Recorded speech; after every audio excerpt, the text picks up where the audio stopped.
আস্তে পাপা পাপা কান্না করো না, খেয়ে নাও খেয়ে নাও। আমরা ঠাকুর দেখতে যাব না আজকে? হ্যাঁ, এই যে কালকের মতো ঠাকুর দেখতে যাব, আর রাস্তায় ঘুরতে গেলে তো খিদে লেগে যাবে। এখন খেয়ে নিতে হবে, তাহলে যেন খিদেও না লাগে। হ্যাঁ, তাড়াতাড়ি খেয়ে নাও, তারপর আমরা বেরিয়ে যাব আজকে আর আধ ঘন্টা পর ঠাকুর দেখতে। হ্যাঁ, কালকের মতো অনেক লাইট থাকবে। হ্যাঁ, ঠিক আছে, আমরা লাইট দেখবো। কি না দেখবে না? দেখতে হবে তো বাবা।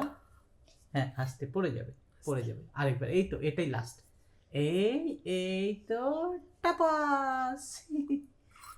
দেখি তো এবার ডিগি ডিগি ডিগি ডিগি ডিগি ডিগি ডিগি ডিগি ডিগি ডিগি, এটা কি ছিল? এটা দুধ রুটি। দুধ রুটি। তুমি দুধ রুটি খেয়ে নিলে? চলো শেষ। এবার এবার তোকে রেডি করাবে নাকি? হ্যাঁ। তারপর তুমি রেডি হবে, তাই তো? হ্যাঁ। হ্যাঁ, চলো, আমার আরো কিছুটা কাজ আছে অফিসের, ওইগুলো ফিনিশ করে নিই।